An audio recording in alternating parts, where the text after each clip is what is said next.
Hey, Michael Scott Overholt here. I remember well the day when the term backward design entered my teaching vocabulary. I was at the English Philosophy Building on the University of Iowa campus, a building affectionately voted the ugliest building in the state of Iowa. The heat had everyone looking forward to 4 p.m. when Megan Knight would be dishing out root beer floats in true Iowa nice fashion and wish us on our way to happy lesson planning. Granted, I was familiar with the concept. Having taught English and Latin at the high school level for 5 years, I knew I needed to identify the pedagogical destination for the class and figure out how we were going to get there. Begin with the end, yeah? For some reason, the term stuck that day. Apparently, this works for modifying your personal identity too. Anabasis is the Greek term for the inward journey or the ascent. And in this episode, I'm journeying into the coaching world with Brian Ford of Self-Improvement Daily, where we'll hear how he uses a version of backward design called the identity feedback loop to improve efficiency within himself, his podcast audience, and his clients. I hope you enjoy.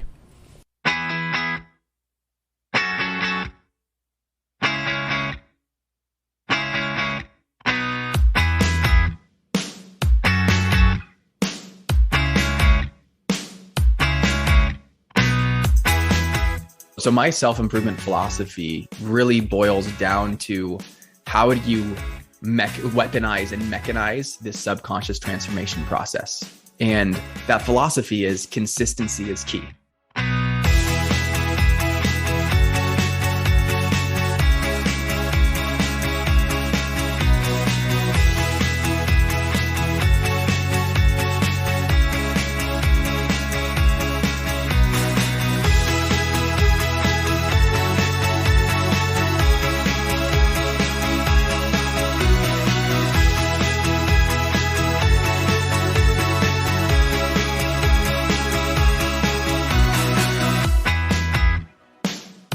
Yeah, my name is Brian Ford. I am the founder and host of Self-Improvement Daily, which is a podcast and personal development resource. Also the co-founder of For Purpose, which is a social impact agency. And my specialty in the personal development space is behavior change and subconscious transformation. So helping individuals who come upon the same roadblocks or challenges, recognizing that those are imposed based on their identity and value systems, and then being able to overcome that through actually taking action and using behavior as the mechanism to transform your subconscious. Something that I've discovered is something called the subconscious transformation process, but in particular, the identity behavior feedback loop. And the way that it works is that, your identity, the person that you believe yourself to be, actually runs the show and dictates a lot of the things that you choose to do in your life. This happens without your awareness, and that's where the feedback loop comes in. So you hold a certain identity. Let's say that you have poor financial principles or different values around your money mindset or something like that. That then encourages you to engage in certain behaviors on an unconscious or subconscious level, things you don't even realize you're doing. But you're doing it because your identity, the way that you see yourself in the world, actually is that person. So then your behaviors are congruent with the identity that you see. But the really unique opportunity is you also get to validate or affirm your identity through the behaviors you choose to do. So if you do this, unconscious, poor identity leads to a certain behavior, then you begin affirming and strengthening that previous identity. And that's how your roots go deeper and deeper. And you get, kind of further away from where you want to be in terms of alignment with your identity. So that's how this happens on the negative side. The way that this works on the positive side is instead of just going to the defaulted pathway, which is that unconscious behavior that you normally engage in, if you create a moment of consciousness and awareness and you say, no, I want to take intentional action here, I want to do something differently, that then communicates back to your identity saying, wait, you're not that person that you told me you were. You're this new person, because your behavior is the evidence of your identity. So in being able to do that, you determine specific actions you can take on a consistent basis that then seeds a new identity so that you become the person that likes working out without having to think about it, or that chooses the healthy option, or that goes to bed on time, whatever it might be within your personal development, because that's who you are at your core. You're no longer forcing it. It's the natural behavior that you do. So that's the identity behavior feedback loop, is understanding this connection between what you do and how that actually creates or affirms who you are. And you can gain some, awareness and presence around who you want to be and create that based on focusing on the behaviors you engage in. So what are some examples of how you break the negative identity feedback loop? Give me some concrete examples of how that actually works. So that's really fascinating. Sure. Yeah. So you start with the end in mind. You reverse engineer the goal. So let's say that perfect example, that you have negative self-talk, right? That's something that you want to improve about yourself. You then determine the identity that you want to have instead of that. I want to be my greatest cheerleader. I am someone who supports myself with my words, right? You kind of come upon that affirmation or that identity that you can hold and eventually work on becoming true, right? So you have to determine what the end is in mind. So it's that identity you want to hold, that person you want to be. Then you go and brainstorm and say, okay, if I was that type of person, what are some of the things that I would do that would serve as evidence for that? Someone who holds that identity, what are the different behaviors that they engage in naturally? And that's where you can actually start to figure out some of those elements. And then you build out systems to be able to behave in that way so that it continues to affirm the new identity you're trying to hold.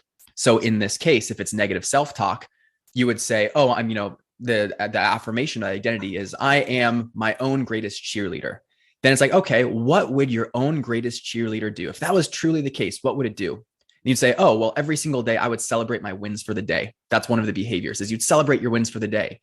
So then you'd build out a system to go and write down your 3 wins from the day. And the more you do that, the more it's telling your subconscious, oh, I'm more like that person that celebrates their wins. I'm more like that person that is their greatest cheerleader. I'm not the person with negative self-talk.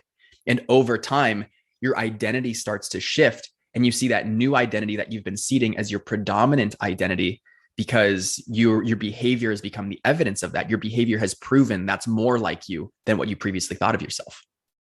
And that's the transfer from the negative identity feedback loop to more of a positive one.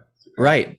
Because, the first step to any of this is awareness, right? So once you become aware of this negative feedback loop, then you have the opportunity to intervene with intentionality. And that's where you bring consciousness into this unconscious process, right? So if it's unconscious, you're going to have those ruminating thoughts in your head that are the negative self-talk loop.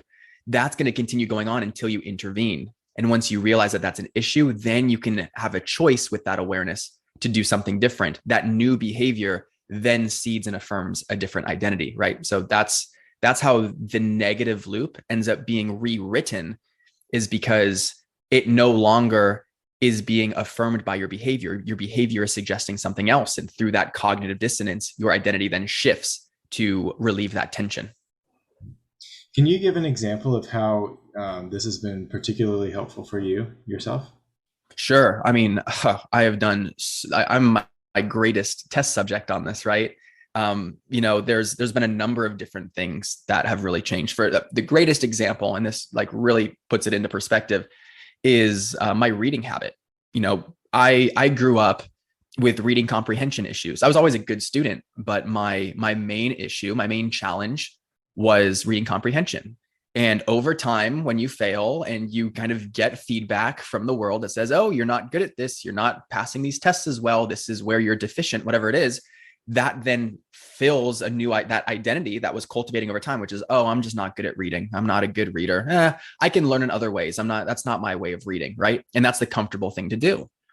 But, given the aspirations I have and the the things that I've learned about the highest performing and most successful people in the world, they read a lot of books. So I want to be like them. So it's like, okay, cool. I don't need to be the person that rejects reading. I want to be a person that is known as the person that reads the most books. It's like, okay, well, what's my identity around that? It's like, oh, I'm the type of person that is a lifelong reader, right? So I decided that for myself. I want to be known as the type of person that's a lifelong reader.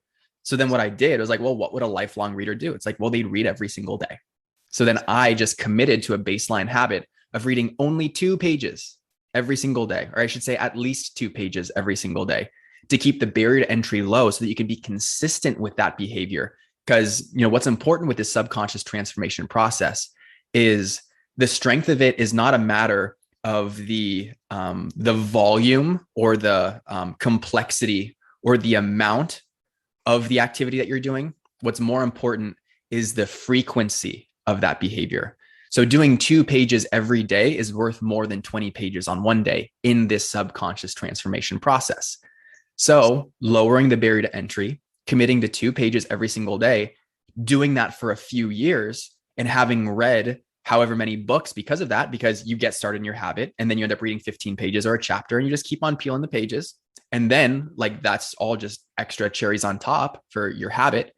Then you look back and your evidence says, wow, I must be a lifelong reader. I have read every single day for 2 years. I finished 20 books. I understand these topics. And I notice that I'm sharing these quotes that I'm reading in conversation. And people are like, wow, you must be a good reader. You get all of this, confirmation of the transformation based on how that behavior changes you, because it's changing you at that identity level. So that's a tangible example of something that changed within me that has been a great blessing, but it was very intentional in the way that I designed it. So my self-improvement philosophy really boils down to how do you weaponize and mechanize this subconscious transformation process? And that philosophy is consistency is key, right? Like you've heard that before, but what does that actually mean? And the reason that consistency works and it gets results for people is because it mechanizes the subconscious transformation process. It's your way of doing the reps that affirms your identity to then become a different person. And once you are a different person, you do the things congruent with that person by nature, right? And that's where there's a really kind of, I would say, gold standard that you can hit, which is like, and this is what I've reached with my reading habit, as I was explaining earlier, is I cannot go to sleep now without reading at least 2 pages because it's who I am. It is so deeply ingrained in who I am. Instead of me trying to convince myself and use all this willpower to read, I've been able to leverage consistency to create a certain identity so that's what I do by default. It's my preference. It is my path of least resistance is to do that work. And I think there's a misconception around like, oh, this stuff requires effort. It's like, no, getting started doing anything is the thing that requires effort. Then you're just spending your time. So how about you invest in the systems that help you to get started doing the right things that are productive for you, that are benefiting you? I feel like I experienced this when I was writing my dissertation, because the thing that I focused on was making sure that I got to the reading every day and also to the writing every day. And normally I tried to take 2 hours, for the writing, but even if I only had time for a half an hour or 10 minutes, just to go back to it, read over what I did and just add a little bit to it, kept it going. And I found myself having momentum or traction, that when I came back the next day, I was able to more easily pick up than if I would have just done nothing on it. Is that kind of what you're talking about? Yeah. So there's a big piece of momentum that, is one of the like secret sauces to behavior change and, success in life. So it's funny because what I've been talking about with consistency and how that is the mechanism of the subconscious process, that's actually embedded in a larger theory that's been popularized by Darren Hardy called the compound effect. And the idea of the compound effect is if you consistently do small positive things through making small positive choices, you will receive disproportionate positive outcomes. And that's where momentum starts to come in. It's like compounding interest, right? You take this little amount and you let it grow upon itself. And that's what momentum is. Momentum is the fuel and vehicle that allows for your small habits to actually materialize into something real and big. And that's how people can accomplish these massive things, is because it's the same amount of effort that ends up producing a disproportionate amount of reward. And the example that Darren Hardy uses in his book, The Compound Effect, and this is why a lot of people quit, is the concept of pumping a well. And what happens is if you put, your feed down a well and you start pumping it, nothing comes out, right? You're like, wow, that's a lot of effort for zero reward. That's not worth it. And a lot of people give up because they expect short, quick outcomes. And we're in this society that always wants the quick outcome. But if you push through that and you pump a few more times, then you start getting a few drops. And he's like, really, like all of this work and I still am only getting a few drops. Is this worth it? A lot of people quit then. But then if you keep pumping and you keep pumping, you're building that pressure within the well so that with the same amount of effort that you were originally providing that gave you zero result, now you have a full stream of water that you're pumping because you've been consistent with it. And that is momentum. And that is the compound effect. It's how you can just be consistent with the same activity And then the outcome or reward or effect of it is multiplied or exponential because of all of the investment that you've put into it.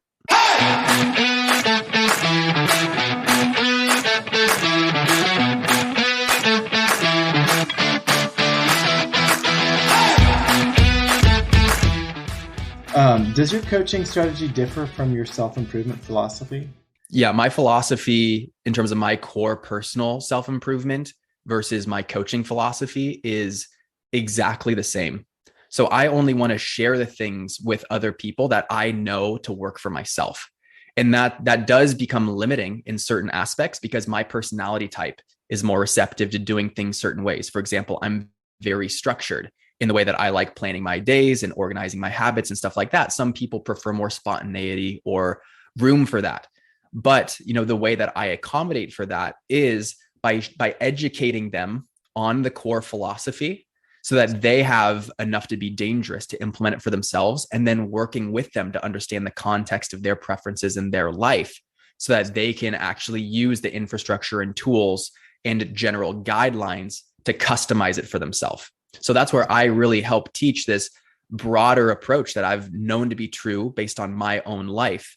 And then I help people cater it to their own circumstances so that I can work for them too, knowing that it's never a perfect translation, but it's enough to get them started. How is your style of coaching contributing to a more sustainable, empathetic world? Yeah, my coaching contributes to just a better world in that in everything I do, aim to contribute to a better world. So there's the energy that I put into the work that I do. And then also particularly in this space, when it comes to personal development, there's this conversation that is the predominant conversation, which is high performance, achievement, develop skills, push yourself beyond your comfort zone. And there's a lot of aspiration to it. And often people fall short of their aspirations. So there's also a lot of disappointment when you only approach it from that lens. And what I try and do is remind people of the small wins that they have to help them celebrate along the way, not only by setting kind of these intermediate milestones that represent progress toward the larger goal, but then also creating these core frameworks where even if they aren't successful in being consistent or whatever it is, the fact that they're reflecting on it and gaining self-awareness about themselves is the win. So one of my maybe weaknesses in my coaching program is that firm accountability, because, some people need that kick in the butt to get to work, and I can do that in certain forms, but I am generally more empathetic because I realize that's what people need. They're already hard enough on themselves. If I can be that cheerleader and that support structure for them, then that's, that truly is giving them what they need to be able to advance to kind of whatever scale they want to advance to. And I would also imagine that with your example of reading 2 pages a day, that's if I can use the term, like more self-compassionate approach to developing a habit, because you're making it something that's achievable as opposed to something that's just so far beyond achieving that they don't even start or they give up too quickly. Yeah, definitely. I think one of the biggest mistakes people make when it comes to behavior change and habit formation is to do it all at once, like multiple things at once, or to do the full extent at the very beginning. And it's just the delta between where things are and where you want them to be is so significant that you're setting yourself up for failure if you don't have this progressional process. And you think about anything, right? If you're going to try and do push-ups, right? You're not going to do 10 one day and then 100 the next. Like, you won't be capable of that. So why do we think it's different with some of these habits that we want to implement, right? It's more subtle and it's not as clear. But that's what happens is when you have that large delta, there's more room for the self-sabotage to come in, for the self-doubt, for your perceived success in this to be questioned. It just ends up opening more space for conflict. And, again, if it's more important that the frequency and consistency is greater than the intensity of these behaviors, then lowering the bar allows people to be more consistent so that the process can work for them, at least according to my core philosophy, right? So that's why at least 2 pages was my goal. There, even to this day, it was 3 days ago. I drove in from I got in, I was sick, and it was 1 a.m. and I was exhausted. And I was like, I'm going to read 2 pages because I couldn't go to sleep without it. And I only read 2 pages, even though my goal is to read 100 pages a week now because I've grown to that, right? And I've done that all year. but still being like, it's only 2 pages, because that was enough of a flex and a rep for me to be like, yep, this is something that's priority for me. This is something that I do. This is who I am. So, that's a non-negotiable. And that's why keeping it low and making it non-negotiable helps to get this process to work for you. The core service that I'd love for people to leverage for themselves is the podcast. So my podcast, Self-Improvement Daily, is exactly what it sounds like. It is daily self-improvement. And daily is every single day plus Saturday, where it's 2 to 3 minutes of personal development insight. That's an exercise, an observation. It's a story that I heard. It's something I read in a book. It comes from anywhere. And the whole purpose of Self-Improvement Daily, if we're connecting it back to the previous conversation, is you being in the habit of accessing personal development every single day with a low barrier to entry helps you to develop the identity that personal development is important to you. And then you're going to be more likely to take action on resources that come up, to try exercises that you hear about, and to really be the person that is constantly growing, right? So even the format of my podcast is the subconscious transformation process. And that's why this stuff works, because I've been able to grow an audience around that, because they've grown the habit of personal development through the low barrier to entry I provided. So that's the resource that I would share to anyone that's looking to get started, is first start flexing that personal development muscle just enough through the podcast.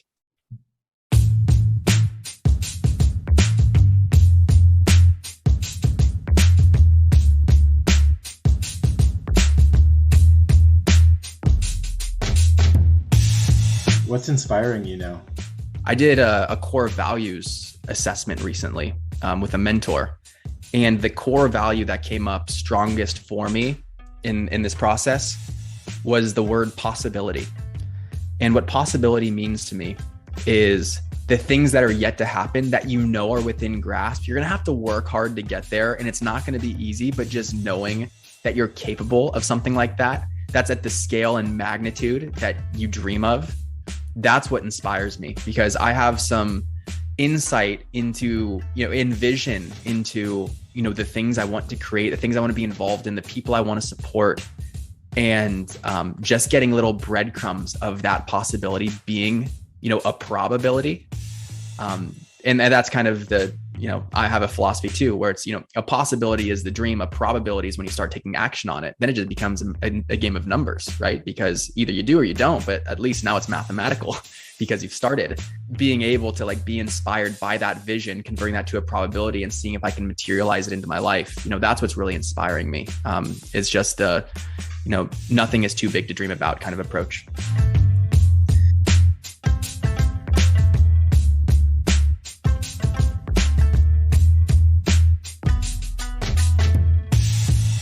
Thank you, Brian, for taking the time to talk with me.